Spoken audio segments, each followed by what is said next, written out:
लेकिन उस आदमी के चेहरे पर एक कड़वी मुस्कान थी। कभी उसने बुरे काम किए थे और अब वो खुद आड़ू के पेड़ की खाद बन गया था। ये सज्जा जीते जी मरने जैसी थी। भविष्य में एक परमाणु युद्ध ने जमीन को जलाया, पानी को दुर्लभ बना दिया, लोग बीमार, बच्चे अपाहिज पैदा होने लगे। पर एक जगह थी, हरी भरी शुद्ध ग्रीनलैंड, जहाँ न प्रदूषण था न बीमारी। यहाँ का एक लड़का फुरेओ एक आड़ू तोड़ रहा था जब उसे नीचे से बाहरी लोगों की आवाज आई। उसने चुपके से उनकी बाइक में छेड़छाड़ की, लेकिन तभी किसी ने उसे देख लिया। वो सीटी बजाकर माली को इशारा करता है। माली अपनी टीम लेकर आती है, लेकिन तब तक फुरेओ को उठा लिया गया था। माली पीछा करती है, दुश्मनों पर हमला करती है और बाइक लेकर दौड़ती है। आखिरकार उसे दुश्मनों का कैंप मिलता है, हजारों लोग, लेकिन वो नहीं डरती। वो रात को हेलमेट पहनकर छुपकर कैंप में जाती है। दूसरी तरफ डिमेंस गैंग के लीडर को पता चलता है कि फुरेओ पूरी तरह स्वस्थ ओमेल बीस्ट है, ऐसा इंसान जो बीमार नहीं है। डिमेंस पूछता है कि वो कहां से आया, लेकिन फुरेओ चुप रहता है। डिमेंस उसे अलग रखवाता है ताकि धीरे धीरे सच निकलवाया जा सके। माली छिपकर अपनी बेटी को छुड़ाती है, लेकिन पीछा होने पर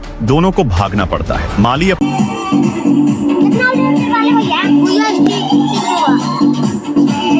फिर हर रंग के कीड़ों को अलग अलग बोतलों में रखा गया। फिर उन्होंने जमीन में कई मीटर गहरी खुदाई की और उस पाइपलाइन को खोज निकाला जिससे कैश बैंक तक डिलीवर होता था। पाइप को कसने वाले स्क्रू को ढीला करके पाइप का एक हिस्सा निकाल दिया गया। फिर उन्होंने अलग अलग रंग के कीड़ों को अलग अलग पाइप्स में डाल दिया और नोट किया कि कौन से रंग के कीड़े किस पाइप से जा रहे हैं। बाद में चोरों ने बैंक की क्लर्क मैरी को गुमनाम रूप से एक केक भेजा। मैरी को लगा कि ये किसी सीक्रेट एडमायरर ने भेजा है, तो उसने तुरंत वो केक अपने बैंक के स्टाफ के साथ शेयर कर लिया। उसी समय रिसेप्शनिस्ट आई और मैरी को बताया कि उसकी कार किसी ने ठोक दी है। मैरी पुलिस के साथ जाकर मामले को संभालने लगी। उसकी कार बुरी तरह से डैमेज थी। असल में ये सब चोरों की साजिश थी। उन्होंने जानबूझकर उसकी कार मारी थी ताकि वो बैंक से कुछ समय के लिए बाहर रहे। जब मैरी वापस ऑफिस लौटी तब तक ऑफिस का समय खत्म हो चुका था और वो केक बैंक के अंदर ही लॉक हो गया। अगले दिन सुबह जब मैरी ऑफिस पहुंची तो उसने देखा कि केक पर गुलाबी रंग के बहुत सारे कीड़े हैं। उसने तुरंत पेस्ट कंट्रोल को कॉल किया, लेकिन जो लोग पेस्ट कंट्रोल बनकर आए थे असल में वही चोर थे। जैसे ही चोरों ने देखा कि बैंक में गुलाबी रंग के कीड़े दिखाई दे रहे हैं तो उन्होंने अपने बाकी साथियों को फोन कर दी। अपनी बेटी को छुपने को कहता है और खुद लड़ने रुकता है। वो कई दुश्मनों को मारता है, लेकिन आखिरकार पकड़ा जाता है। डिमेंस उसे ग्रीनलैंड का रास्ता बताने को कहता है, लेकिन माली चुप रहता है। फुरेओ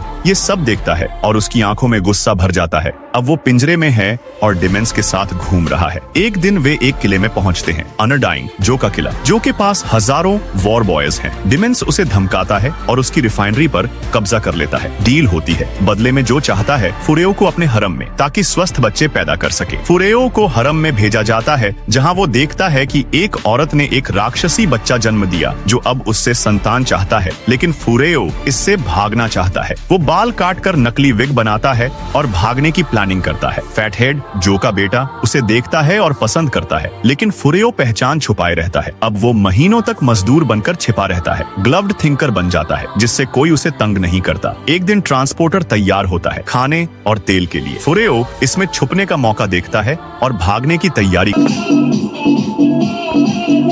इससे उन्हें पता चल गया कि कौन सी पाइपलाइन बैंक तक जाती है। फिर उन्होंने बैंक के पास के नेटवर्क उपकरण को डैमेज कर दिया ताकि इंटरनेट बंद हो जाए। अब कार्ड्स काम नहीं कर रहे थे तो लोग सिर्फ कैश से ही ट्रांजैक्शन कर पा रहे थे। इसके कारण बैंक को लगातार कैश की जरूरत पड़ने लगी और कैश डिलीवरी पाइपलाइन से ढेर सारा पैसा बैंक के वॉल्ट तक भेजा गया। जल्द ही बैंक का वॉल्ट कैश से भर गया। चोरों ने एक डिवाइस बनाया, उसे एक छोटे से बाल्टीनुमा कंटेनर में डाला और फिर उसे उस पाइप में डाल दिया जो बैंक की तरफ जाती थी। डिवाइस पाइप के जरिए वॉल्ट के दरवाजे तक पहुंच गया। फिर एक तेज धमाके से पाइप का वन वे वॉल्व खुल गया। इसके बाद चोरों ने उस पाइप से एक बड़ी वैक्यूम मशीन कनेक्ट कर दी। वॉल्ट में रखा कैश पाइप के जरिए वैक्यूम से खींचता हुआ बाहर आने लगा। वे कैश को काले कचरे के बैग्स में भरते गए। तभी एक टेलर ने पाइप से धुआं निकलते देखा। उसे शक हुआ और उसने तुरंत पुलिस को कॉल कर दिया। 2 सिक्योरिटी गार्ड्स जांच करने पहुंचे। तब तक वॉल्ट पूरा खाली हो चुका था। चोर जो क्लीनर्स के भेष में थे कचरे के बैग्स में भरकर कैश को ट्रॉली पर रखकर बाहर ले जा रहे थे। बाहर निकलते समय उनका आमना सामना सिक्योरिटी गार्ड से हो गया। गार्ड्स थोड़े घबरा गए। उनके माथे पर पसीना था,